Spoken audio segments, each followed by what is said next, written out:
Today's trip down the Turnpike is brought to you by Drizzly, your online liquor store.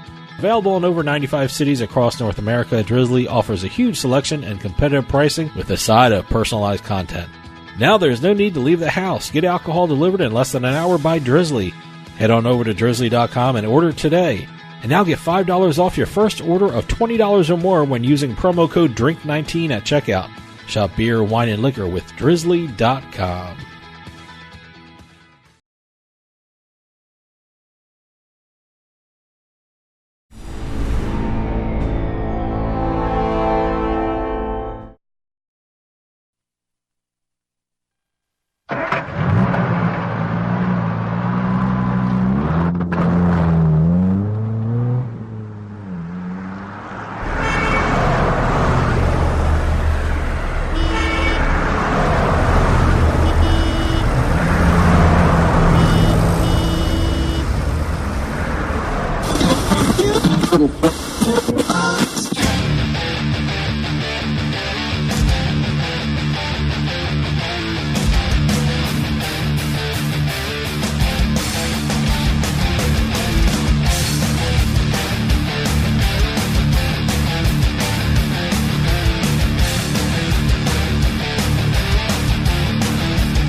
Welcome to Turnpike Sports. I am Dave Weishottle, and as always, I'm joined by my producer and co-host, Doug Weishottle. Doug, fun time with the NBA draft last night. Have to admit, it was the first time I watched the entire draft that was televised. Well, let me tell you, I didn't watch any of the streams. I know Bleacher Report and CBS Sports HQ, PointsBet. Yeah. FanDuel even did something too, from what I understand. A lot of the online sports books were doing things.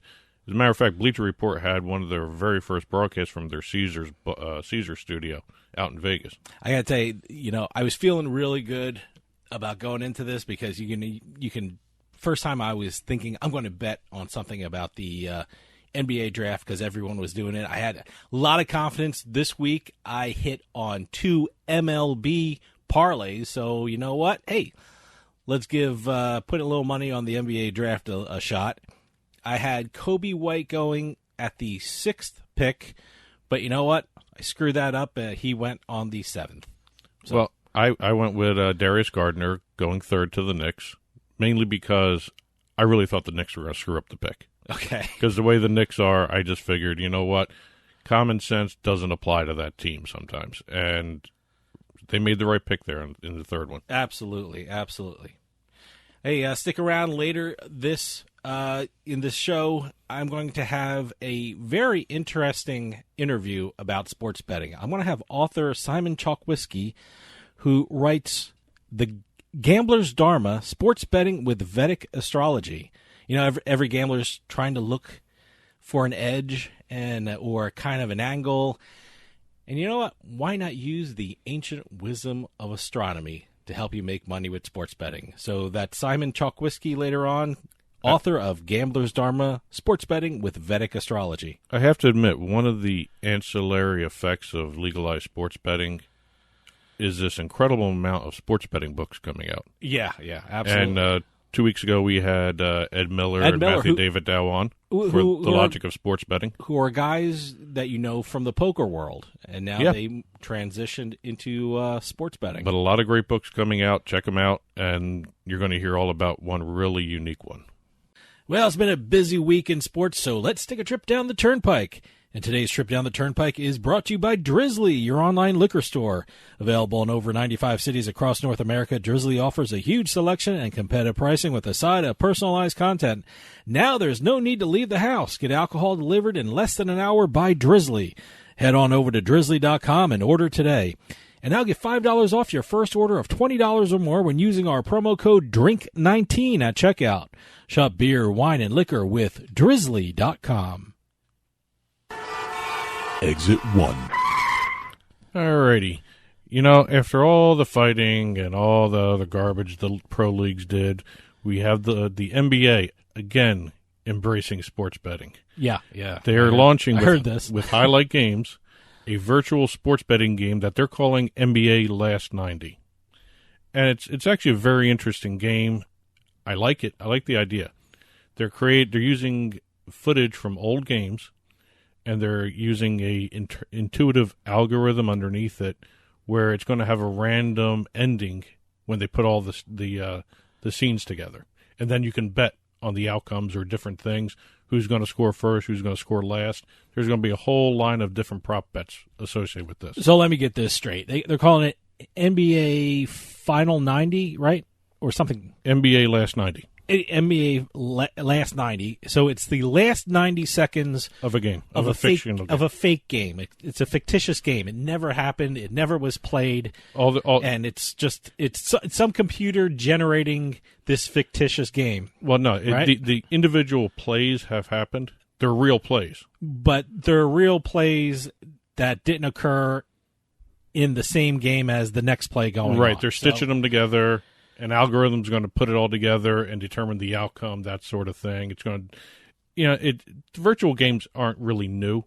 They're new to the United States. Sure. As a matter of fact, I think Play Sugar House started out as a virtual sports betting site with some soccer and stuff. Mm-hmm. But, I mean, it's nothing too outrageously new. It's new for the NBA and any of the professional sports leagues. They're the first league to embrace something like this. I wonder why they settled on the last 90 seconds of a game. I wonder if they just want to get a whole bunch of these things together and throw them up there, or any reason for that? Attention span. Really? Okay. It's got to be. I mean, there's no other reason for a 90-second, betting game. I mean, and is this real money? This is. Virtual gaming is a commonplace thing in Europe. Okay.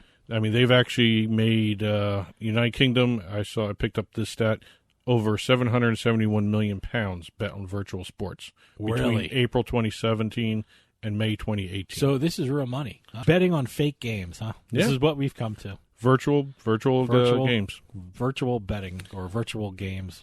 Pennsylvania released their sports betting revenue report for May. Their total handle was down almost $1 million from the previous month. They still brought in just under $36 million in handle. The two properties owned by Rush Street, Rivers and Sugar House, both dominated. No one came close to they both made almost $8 million in handle. Well, it'd be like I said. It'll be interesting. I think I said it last week. It'll be interesting to see the June numbers because that's when the Stanley Cup Finals were, and that's when the NBA Finals were. So maybe that'll give it a boost or something like that. It'll also be the first full month of online sports betting. That's true. That's true. The 3 days that Sugar House was operating at the end of May, and this is a good indication of what may happen. They made over $500,000 in handle in just 3 days. Mm-hmm. So multiply that by 10, that's $5 million.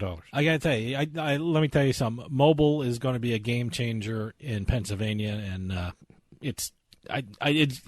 me being from New Jersey, it's great. There's nothing like sitting on your couch and betting on a game. Well, everyone's got to be taking those 80% of the betting. Sure, over 80%. Yeah. In New Jersey is on your mobile device. Staying in Pennsylvania, this seems to be slipping by a lot of people. Mount Airy may be launching a branded sportsbook and poker room with the Stars Group.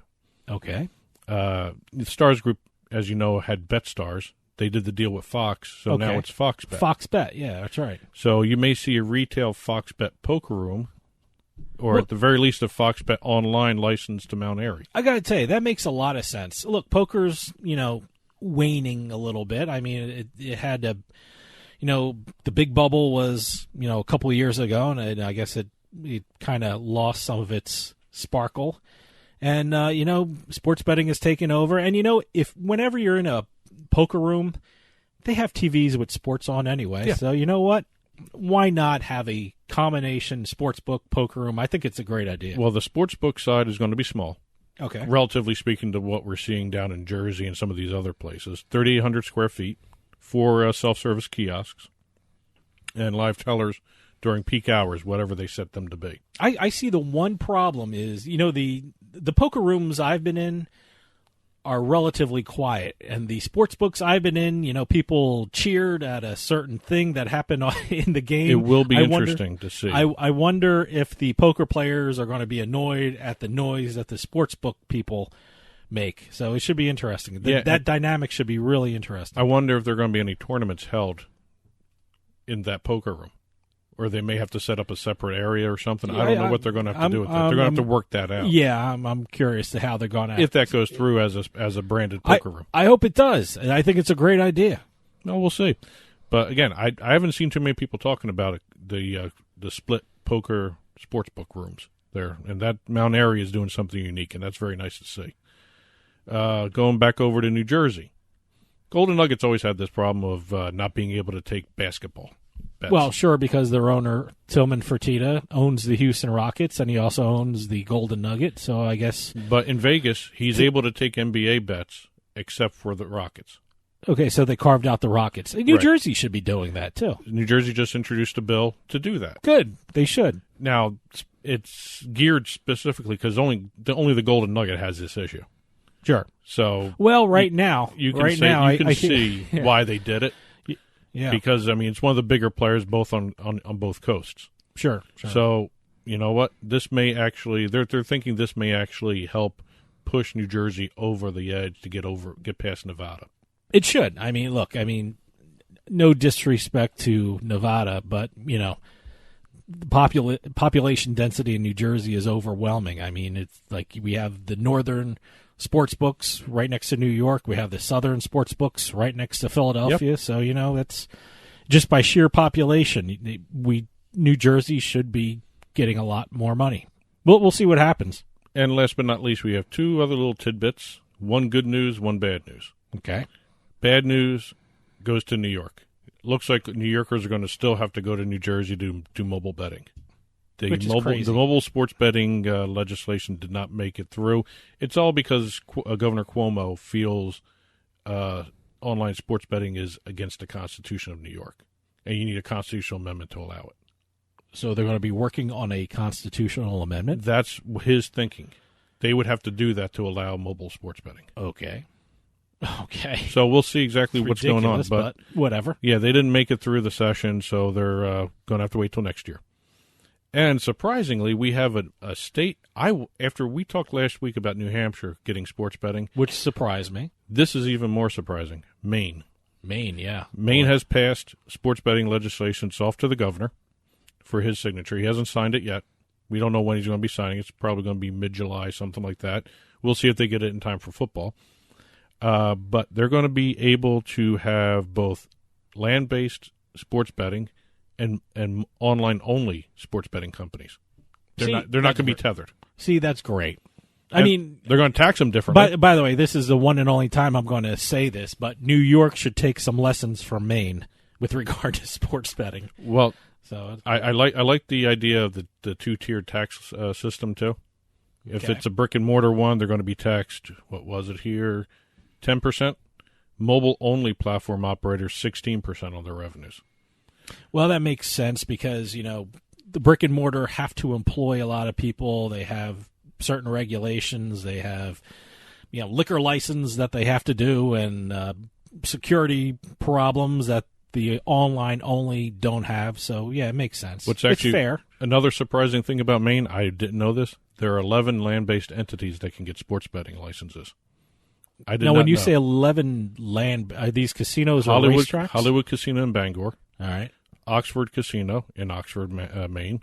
Scarborough Downs Racetrack. The 4 OTB locations in Brunswick, Sanford, Lewiston, and Waterville. And then there are 4 Native American tribes that can get sports betting licenses. Wow, boy. So right off the bat, they've got 11 possible retail outlets. And also you got to look at the online companies, PointsBet, DraftKings, FanDuel coming in. There's Bet America may even try this one too. Hey, why not? Good for Maine. Exit 2. Okay, we're going to head on over to the esports industry. We've actually had our very first lifetime ban for match fixing and cheating. Wow, boy. Now, everything I've been reading, there's really a lot of trouble trying to keep an eye on cheating because of the nature of the games. I mean, you're online. Yeah, exactly. You're online. How can you really monitor that? Well, how do you cheat when you're doing online? This is really match fixing, not cheating. Oh, okay. So that is cheating. It's technically match fixing. Well, how did they do it? Well, this actually has a tie into betting. Okay. Sports betting. Because the guy, the player, Condi, I can't say, Zhang Renji, of the LGD gaming team. He allegedly was caught by his coach placing a bet on some of the games. And so the coach supposedly blackmailed him to throw games. Oh. That's what's going on here. It's one of those So things. are they both banned? The player is suspended 18 months. Okay. The manager/coach is a lifetime ban. Okay, yeah, no, that makes sense. League of Legends. Wow. This happened in. And, okay. Both. So this is the first big scandal? I guess you can call it a big scandal. Is this the Black Sox version of esports? Possibly, but the player has had his contract terminated. So even though he's coming back is that after just 18 for months, betting? Is that the betting thing? No, or? for all this stuff, the match fixing, everything. Right. Even though he can come back in 18 months, he's not associated with any team anymore. Okay. So he's got to go find another team that would actually take a chance on him. And I'm assuming there's a governing board that has to review this. I guess. I mean, how would you approve a guy coming back from match fixing? Yeah, someone's got to take a chance on him. Well, if someone banned him for 18 months, someone can reinstate him. So there has to be some kind of board. LGD Gaming banned him. Okay. So because LGD is also the League of Legends team and all that stuff. Okay. So they police their own people. They also announced that the academy coach for their players and another player have had their contracts terminated for more match fixing. Wow. So boy, you're starting to see some of these things. These are only a 10-month suspension, these two guys. None of them have gotten the lifetime ban that this manager did for blackmailing the player to fix the matches. Well, it's interesting and, good for them that they're catching these people doing it. I don't know how they're catching them, but good for them they're doing it. Which is leading to more discussion about they need an overarching body of governors to actually police this stuff. I think they'll have that. They need a governing board, and I guess eventually they're going to have a Hall of Fame somewhere. So, they need that kind of structure. Moving on to the next one, we have Amazon buying another video platform. Wow. They own Twitch. Okay. They just bought Bebo. Never heard of it. Never heard of it either. Bebo. And it not only does it include the people, they become employees of Amazon Twitch and Twitch Rivals, which is what this was for. I'll explain Twitch Rivals in a second. They also get all the intellectual property. They paid $25 million cash. They beat out Discord, which is another social media gaming thing, and they beat Facebook. For something called Bebo. Bebo. Never heard of it. So what they're going to be doing, Twitch Rivals, it's a casual esports operation, and it's basically streaming casual tournaments. Casual. When you say casual, they're not pro gamers. They're not pros. There's no money. Well, there's money. There's money, but they organize people who just want to play. Okay. Interesting timeline for these guys. Bebo was created back in 2005 by two brothers, the Birches. It was an early social networking site. It was acquired for $850 million by AOL. Wow. Back in 2008. 2 years later, wasn't doing well. They sold it to Criterion Capital for $25 million. Criterion filed the company under Chapter 11 bankruptcy, so the Birches bought it back for $1 million. And then they reinvented it, made it an esports streaming casual tournament thing, and now they just made $25 million. Good for them. In a course of 14 years. Wow. So, Hey, I'll check out Bebo now. Yeah. So, actually, if you think about it, 850 plus 25 million. Yeah. No, that's... So, they made almost $900 million in 14 years here. Wow. And last but not least for esports, I just want to hit this real quick. Luminosity Gaming has signed 4 celebrity esports influencers to its team and also launched what they're calling the LG Fortnite House. It's an actual physical house in Florida that they're starting up where these 4 influencers who have a combined total following of 1 billion viewers online, they'll be working with Luminosity to create content while they're living in the house.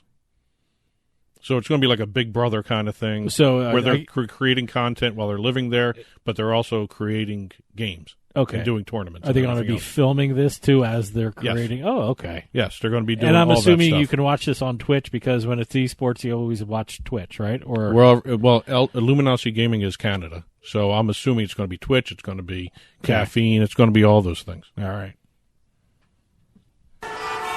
Exit 3. We got the XFL launching soon. Okay. And I have to admit, this version of the XFL is impressing me. They're being very innovative with what they're doing. They saw what happened with the AAF or the AAFL, the Awful League, whatever you want to call it. But once the Alliance of American Football failed, everyone's kind of expecting the XFL to fail too, a little bit, I think. They want to see what they do here. Have they announced the 8 teams yet? I know they said 8 teams. They have announced the 8 teams. They have. They have. Oh, wow, I missed this. I got to check this out. I think they have. I'm not sure. I shouldn't say that. I'm not sure if they've announced it, but they will be launching in 2020. They have TV contracts. The TV companies are paying them. They're not brokering time like the AAF did. AAF. Which was stupid to begin with. They should never have done those types of deals. There's no way they survived that way. The NFL survives off the TV contracts. Sure. Yeah. So this was interesting. They just announced, even though they have 8 teams for the league, they're launching a 9th team. It's going to be headquartered in Dallas. What this team is, and I guess you can call it the Dallas Spare Parts, okay? Because all these players are going to do every week during the season are practice, run plays, and they will be the guys that the other 8 teams can pick from when someone gets injured. See, that's smart. I wonder if the NFL can do something like that. You always hear these great stories in the NFL. Oh, they just took them right off the streets. I mean, now they have a pool of players that they can see and they have footage on and they can pick them. Well, that's what I'm saying. It's very interesting that they came up with this before the NFL did. And one of the reasons why and I don't know if this was boasting by the XFL and Commissioner Luck over there, Andrew's father. Mm-hmm. He said that because of their 25-second play clock, the conditioning is going to be much, much tougher than it is for the NFL. Sure. I mean, I don't know if that's actually going to be true, but that's why they created this team of spare parts. I hate calling them that, but spare parts. They're getting paid. They're getting paid to be spare parts. I wouldn't mind that if I never see the field. I'm getting paid. Like I said, the injuries always happen. And it's good to have a pool to draw from, and I'm sure these teams will be familiar with this 9th team, and because I'm sure they're going to have footage on them. Oh, so, of course. By the way, I'm on the XFL website, and here are the cities. They have them. Yes, they do. By the way, the cities will tell you that I think they're going to have a better response from the fans than the AAF did because they're in some major cities. It's Dallas, it's Houston, Los Angeles, New York, St. Louis, Seattle, Tampa Bay, and Washington, D.C. Wow. So they're going to have 2 teams in Dallas. They're going to have the spare part teams there, too. 2 teams in Texas. 2 teams in Texas. Yeah, Dallas, Houston, Los Angeles, New York, St. Louis, Seattle, Tampa Bay, Washington. Is that 8 or 9? That's the 8 right here. I don't think they're going to name the spare part team. Well, they said the 9th team will be in Dallas too. Oh, okay. So all right. So we'll see what happens. I think this is great. So the spare part team will be another one in Dallas. Probably. Because there are 8 teams listed here. Here's one other thing I saw. I really hadn't thought about too much about this, but this is another indication of how innovative the XFL is becoming. You had the AAF. They got rid of the kicking game. The point after touchdowns, all that stuff. You had to go for 2. Yep. The XFL has come up with a 1, 2, and a 3-point play after a touchdown. Really? What's the 1, 2? To go for 1 point after a touchdown, you have 1 play at the 2-yard line to get it into the end zone. 1 play. Okay. Not a kick. No kicking. No. 2-point conversion will be from the 5. All right. A 3-point conversion will be 10 yards out. Okay. Interesting. So they have to get it into the end zone from either one of those, and they have their choice of which one they want to do, but they only get 1 play to do it. Exit 4. And last but not least, are the Rays going to be a two-city team? This is strange. I don't know. I know there's precedent. We talked about it before we came on air, but this is weird. Well, it's bizarre. It actually makes kind of sense because they're having trouble getting on people down there. Sure. And they want a new stadium there, but they want a dome. And they're not getting the money to build a dome in Tampa Bay. No.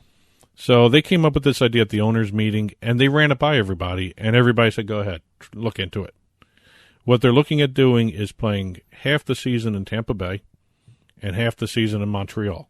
So the Tampa Bay Rays will play the first part of the season in Tampa Bay and then move up to Montreal. Will they? I mean, what are they going to be called? I mean, I guess this would have to be the Montreal Rays. I don't know, but this is it's in the planning stages.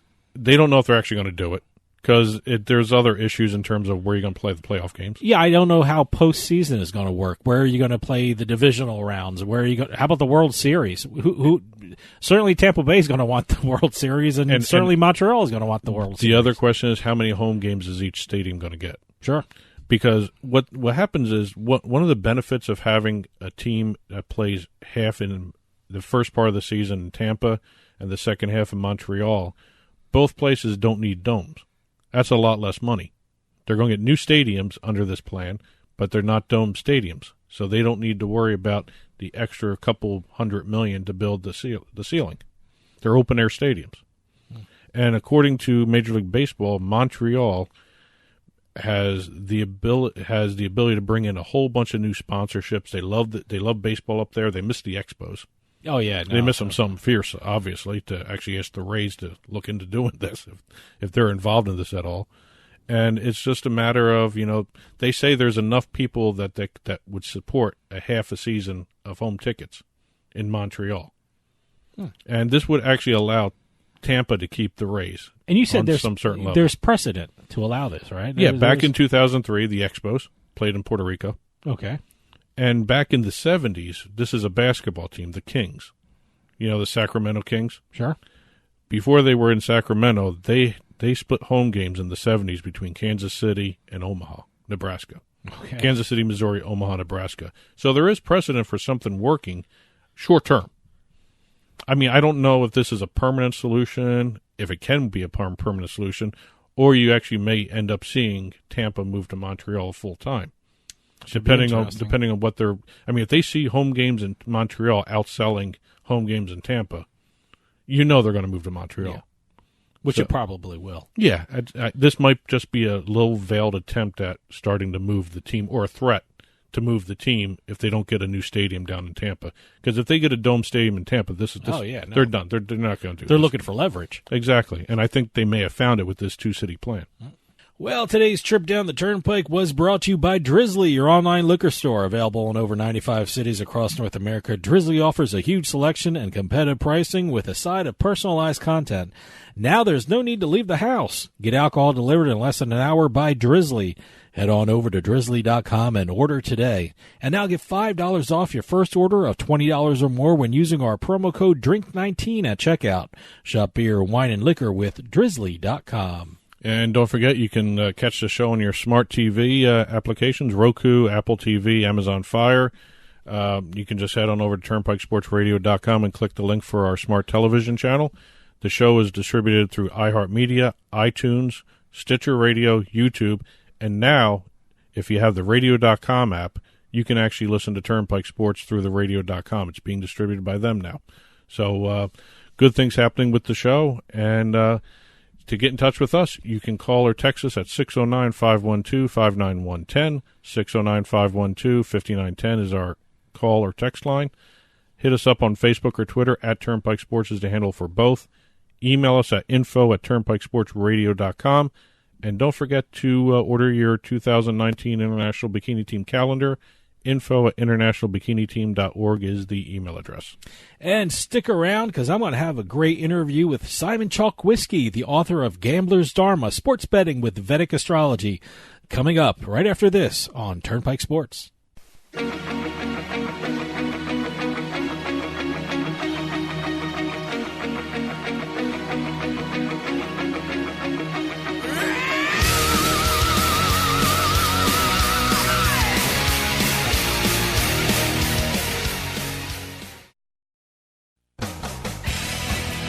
Hey, this is Dave Weishuttle from Turnpike Sports with this week's Bet Flash. The National Basketball Association has announced it will be launching a virtual sports betting game. The game will be called NBA Last 90 and will place the player in the last 90 seconds of a fictitious game with various betting propositions. The game is scheduled to launch next season. Lawmakers in New Jersey are considering whether to allow the Golden Nugget Casino in Atlantic City to accept bets on the NBA. Tillman Fertitta is the owner of the Houston Rockets and the Golden Nugget Casino, and under current New Jersey law, owners are prohibited from placing or accepting bets on games involving the sport in which they own a team. Lawmakers have stated that removing this restriction could allow New Jersey to surpass Nevada in sports betting revenue. And finally, New Jersey has said no to placing bets on the 2019 Nathan's Famous International Hot Dog Eating Contest. The contest is held every 4th of July in Coney Island, New York, and several sportsbooks in New Jersey have requested that they be allowed to take bets on the event. The Division of Gaming Enforcement denied their requests. I'd be curious to see some of the prop bets they were requesting. From the seaside to the desert, from the betting lines to the sites online, Turnpike Sports has got you covered. And be sure to follow us on Twitter at Turnpike Sports. New Jersey's sports betting market has exploded, and there's so many places to bet it can make your head spin. But PointsBet.com is the one online sportsbook you can't afford to ignore. PointsBet.com has everything a person would want in a sportsbook. Spread betting, moneyline betting, prop bets, you name it, you'll find it at PointsBet.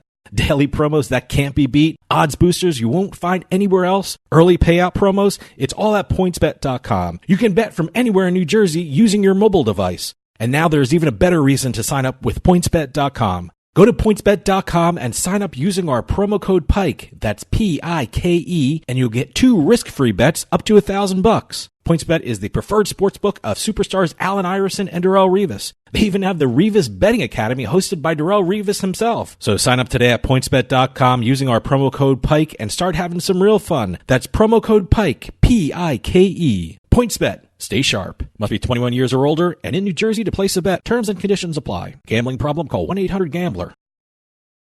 Psst. Yeah, you. Come here. Haven't you heard? We don't need to hide anymore.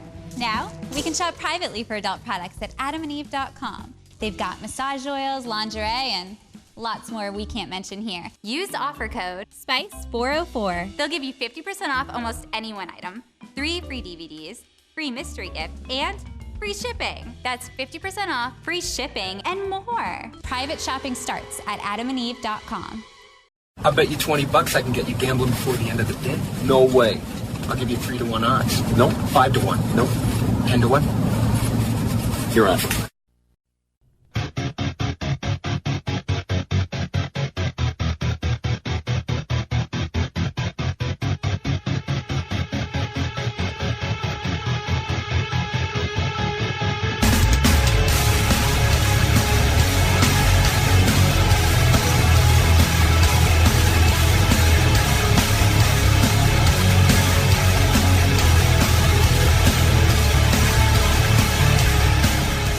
Welcome back to Turnpike Sports. You know, here at the show, we get a lot of interesting books written by a lot of interesting people. For me, this is one of the more fascinating books I've read. The writer is Simon Chokoisky, and the book is Gambler's Dharma, Sports Betting with Vedic Astrology. And we are lucky enough to have Simon on the phone with us right now. Simon, thanks for coming on. Thank you for having me. Appreciate it. Oh, great. Our pleasure. Just for some background for people out there who are not familiar with it, what is Vedic Astrology? Well, it's just what it sounds like. It's a type of astrology that's mainly practiced in India, and typically it was just for the kings and queens in the old days to help them figure out when is the best time to go into battle, when is the best time to get married. And, one unique thing we as gamblers understand is that timing is very important. You know, you have good days, you have bad days, you have good weeks, good years, and bad years sometimes. And in the old days, people used to wonder, why does that happen? You know, why is it that sometimes someone who is much less skilled than I am can beat me, and on some days, you know, I can take on the world, whether it's at cards or whatever your pursuit. And so they figured out that there was some correlation between what's happening up in the heavens and whether you were having a good day or not. And so that's Vedic astrology. It's the astrology of ancient India that was used to time major events. You touch on something that I want to ask you. You know, these techniques you say have been used for thousands of years and in every country of the world. Are you surprised that more people haven't used these techniques with regard to sports and betting? Yes and no. So in the old days, so any science like this, or art, or superstition, whatever you want to call it, it wouldn't survive until this day if it didn't have some usefulness, some effectiveness. So as I said, in the old days, both in the West and the East, every king, every important person, I should say, had a consultant. Just as today we have financial consultants, we have consultants, real estate agents. Well, there were astrologers. And so they would ask their astrologers, hey, when should I do this? Or is this a good person to be in business with? And if they were wrong, typically what happened was, especially if you're a king, you didn't fire them. You actually banished them. They were done. Their career was over. Or at worst case scenario, they got their head cut off. So if the stuff didn't work, astrology would have disappeared a long time ago.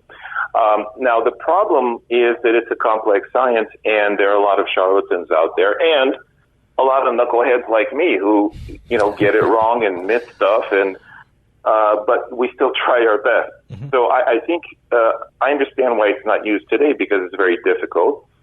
And another thing is, in the old days, the best minds, like the best mathematicians, the most brilliant scientists, they were doing astrology, the Albert Einsteins of the world. Whereas today, there are many more things that brilliant minds can do. They can go into science. They can go into, building rockets and so on. So we've got more average minds doing astrology, and as a result, it's maybe gone down. Mm-hmm. And so that doesn't surprise me. When you're talking about sports, what are some of the aspects of a game or a team that you look at when using astrology in sports betting? A sport is a contest. It's a battle. It's a win or a loss. It's black and white. Well, sometimes there's a tie. And more fundamentally, a contest is a space-time event. That means it begins at a particular place at a particular time. And then it has a lifespan. It lasts an hour or two, or if it's baseball, it can last forever, theoretically. But and then typically it has an ending, just like a human being. So if astrology can be applied to a human being, we're also space-time events. We're born in a certain place in a certain time. We have a lifespan, and then, we expire. So it's the same thing. A sporting contest is just like a human being. And if it works for human beings to be able to tell you, hey, you're going to be successful, you're going to do well, or you're not, then it should work for telling us whether the home team or the favorite team should win. So just like a battle, except these days the battles happen on the gridiron more often than on the battlefield. What's intriguing about the book is how you bring the reader along during the process of creating a chart for a particular team or game. And at the start of this process is something called Dharma or Dharma types. What is that, and why is that so important when creating your charts? Well, and I hate to get philosophical here, but Dharma is your right path. It's your purpose in life. It's your calling. And if it's not your calling to be a speculator, to be a gambler, to be in this field, then my contention is no matter how good you get at techniques, no matter how much you study, it's not really the right thing for you. And you should know that before you get into it. My mentor taught me that the astrologer's job is to put themselves out of business.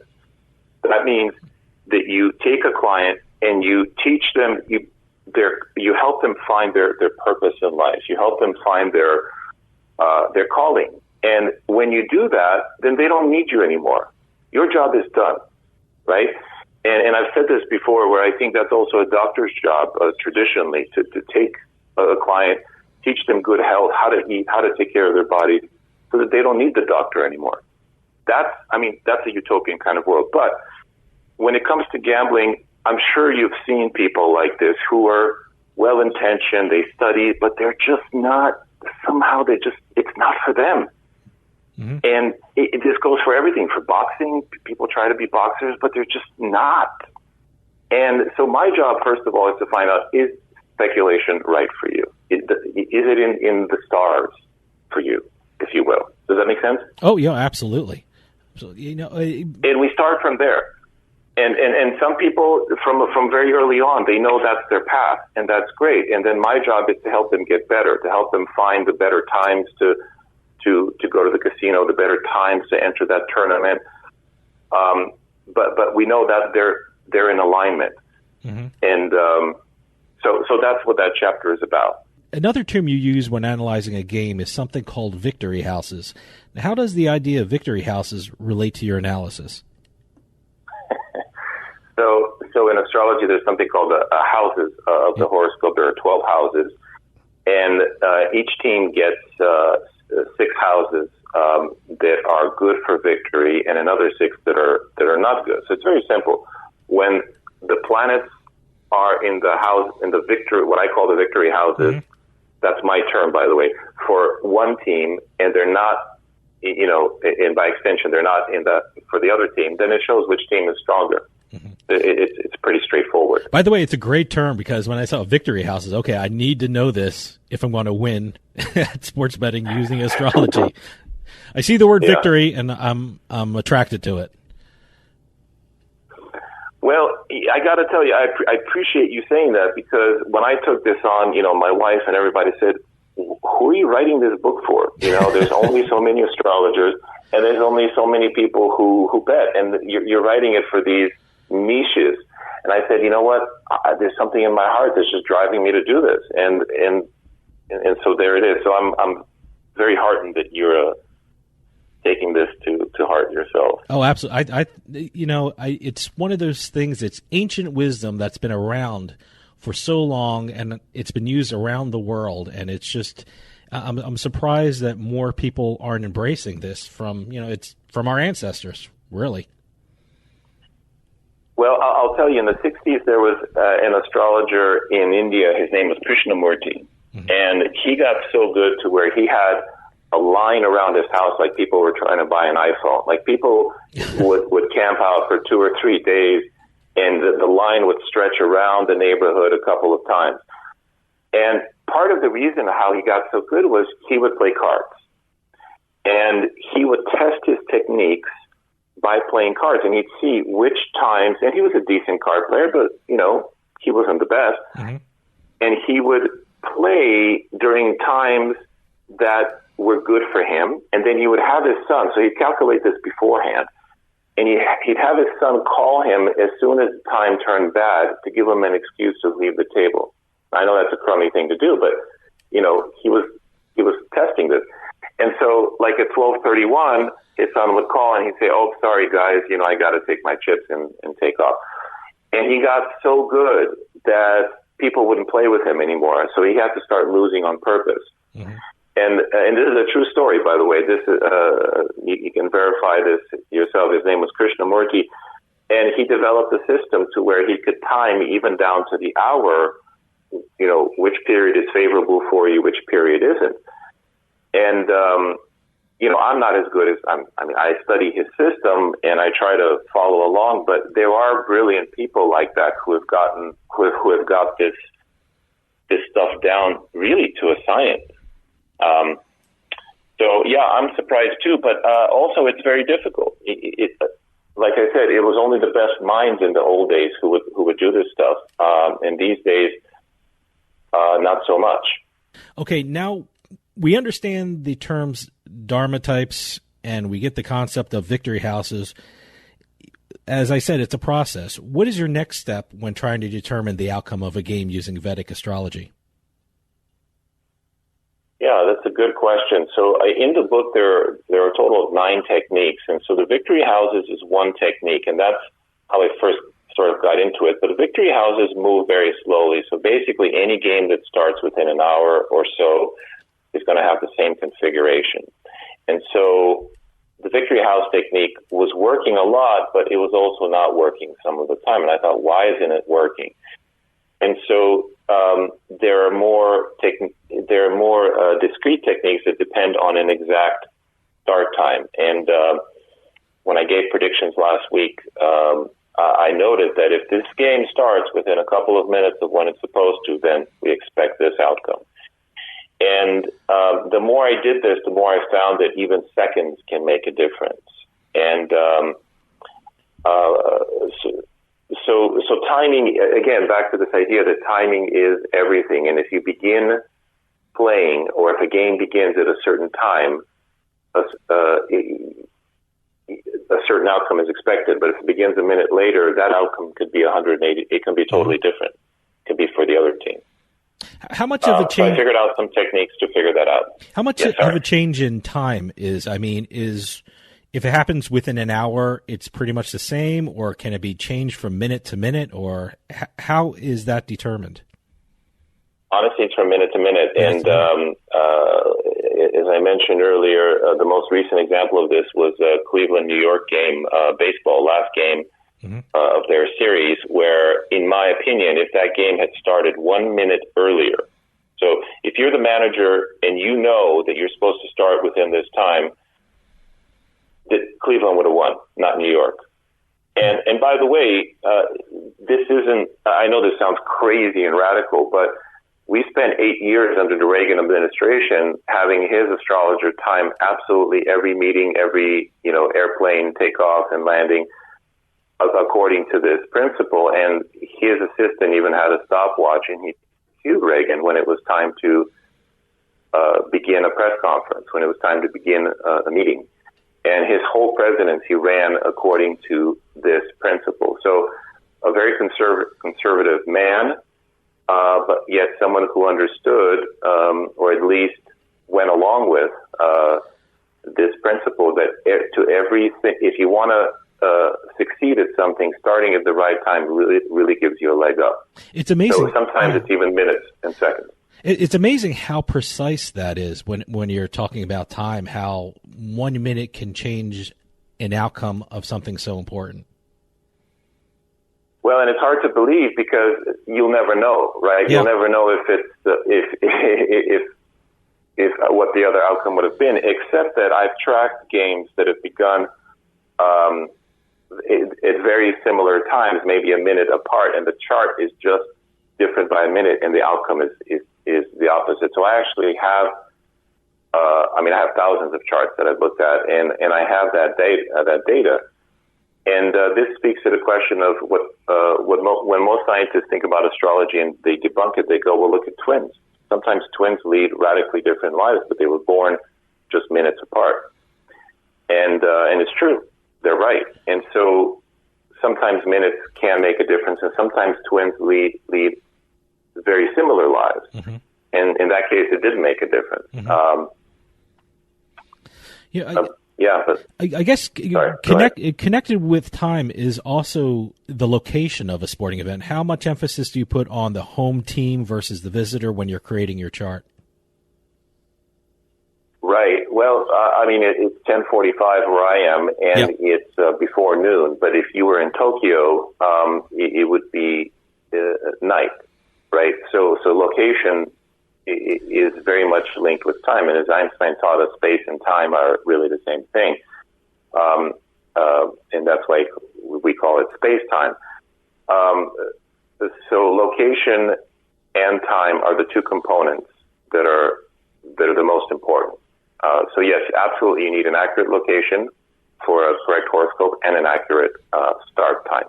When you talk about location, and we talked at another time, you mentioned individual players will perform differently depending on when and where they play. And this led us to be thinking, would it be beneficial for an athlete or a team to consult an astrologer before he signs with a particular team? Do you know of any athletes who actually consulted with astrologers before joining a team? That is a great question. No, I personally don't. I work with, I don't work with the kings and queens in the world typically, although I've seen a couple of Hollywood celebrities and whatnot, but typically I work with mom and pop clients. But in my opinion, the $100 or whatever you spend to consult with an astrologer before making a multi-million-dollar move or trade is worth it. It's well worth it. Because yes, different locations will affect you. So I think even in playing cards, if you go to a tournament in Vegas and, you do well, you may go to a tournament in Jersey or somewhere else and just stink up the room. And part of that could be related to, it may not be, but it's possible that it's related to the fact that Jersey, you just have bad lines. You've got bad stuff going on there, bad juju for you, so that you don't do as well. And we can identify that. Oh, great. You know, I'm in Jersey. I feel terrible now. No. I mean, individuals. So I know. By the way, anyone can do this for themselves. There's a site you can go to. I don't know if it's okay to refer. It's not my site. This is a general site, so it's not a plug. It's a site called astro.com. You go to free horoscopes, and then you click on Astro Click Travel, because typically we use this to figure out where people can travel and have a good time and where, areas they should avoid. Click on that, enter your data, and then you'll see all of your lines across the globe. And then anywhere you click, it'll interpret it for you, and it'll tell you, hey, this place is great for business, this place is great for relationships. Like, just a really quick example, I have a client, or I had a client, and her Venus line went through Portland, Maine. And I said, look, Portland, Maine is great for love for you. And she started laughing. I said, why are you laughing? She said, my husband's from Portland, Maine. Wow. And she had never been there. But her husband, love, had come to her from Portland, Maine. And likewise, where you have a Jupiter line is where you're lucky. So when it comes to gambling, you want to look to where your Jupiter line is. And so when you find that, go to those places, try it out, see what happens. I've done it. For me, it's through Puerto Rico. And years ago, when I landed in Puerto Rico, I didn't speak Spanish, nothing. And this is a true story. I was on the street corner, and I didn't have any car or anything. There was this guy on a motorcycle. I tapped him on the shoulder. It was a red light. I said, how much you want for that bike? He said, $800. I pulled it out, paid him. He got off the bike, gave me his helmet, and gave me the little thing, the registration. I got on the bike. By the time the light turned green, I was off. Wow. And stuff like that happened for me over there, like crazy. Like, I would knock on a door and people would say, come in, we've been waiting for you. We need, I was a physical trainer at the time. We need somebody to help us run the gym. Intercontinental Hotel, I became the manager. Like that. Wow, boy. So where your Jupiter line is where you tend to be lucky. And you can find that. It's very easy. It's not difficult. Any of your listeners can find it. Oh, wow. That's amazing story. I never read a book like the one you've written, Gambler's Dharma, Sports Betting with Vedic Astrology, and that uses astrology and its technique for sports betting. I gotta ask you, has this book been well received in the astrology world? Have there been astrologers saying, hey, you shouldn't be using our techniques for gambling purposes, or has it been well received within the industry? There's a small percentage of astrologers who are a little bit above it all and a little bit high and mighty. And actually I understand where they're coming from, because this is a spiritual science. It's meant to empower people, right? And they have this association that speculation is somehow disempowering. And like I said at the beginning, it can be. If it's not your calling, it can be. You can lose your house, in your mortgage. But it's also gotten some great reviews from some professional astrology magazines. So yes, generally speaking, it's been well received. Well, we're running out of time, and I want to thank you, Simon, for coming on and discussing this very interesting book you've written. The name of the book is Gambler's Dharma, Sports Betting with Vedic Astrology by Simon Chokoisky. And check out his website at spirittype.com. Simon, thanks for coming on. It's been my pleasure, guys. Take care. Stick around. We'll be right back with more Turnpike Sports.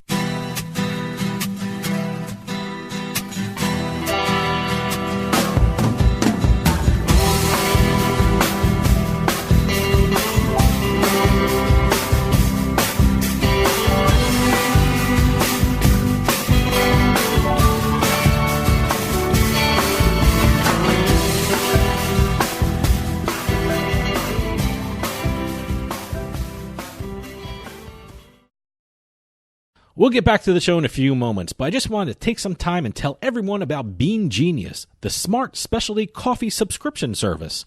Bean Genius sells freshly roasted coffee from some of the best independent coffee roasters in the country. They feature over 2,000 specialty coffee blends, all at your fingertips at beangenius.com. Here's how it works. Head on over to beangenius.com and take their palate profiler test to find out what coffee best fits your taste. Then select from a variety of subscription plans. Every subscription comes with free shipping, and delivery can even be scheduled for once or twice each month. And based upon your review of each coffee blend you try, Bean Genius actually learns your individual taste preferences and then suggests future coffee blends for you. And now you can get 10% off your Bean Genius subscription when you use our promo code PIKE at checkout. Bean Genius offers a variety of subscription plans to suit any coffee lover's needs. Subscribe with Bean Genius today and start enjoying some of the best tasting coffee around. And save 10% off your coffee plan with promo code PIKE.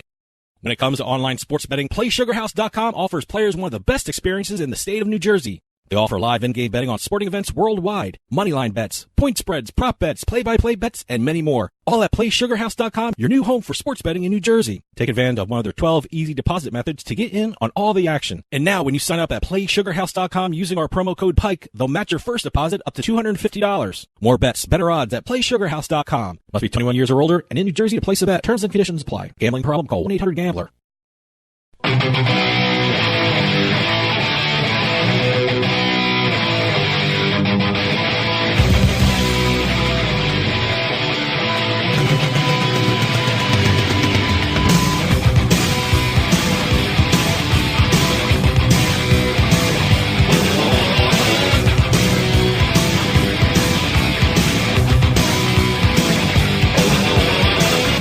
Welcome back to Turnpike Sports. We don't have a lot of time, but I want to give a special thank you to Simon Chokoisky, author of Gambler's Dharma, Sports Betting with the Vedic Astrology. Very interesting. One of the most unique books on the market. Get it because it'll teach you how to do sports betting in a different way, and it's a nice, refreshing look at some of the normal things that you actually look at when you're doing sports betting. It's very unique. Well, that'll do it for us. See you next time on the Turnpike.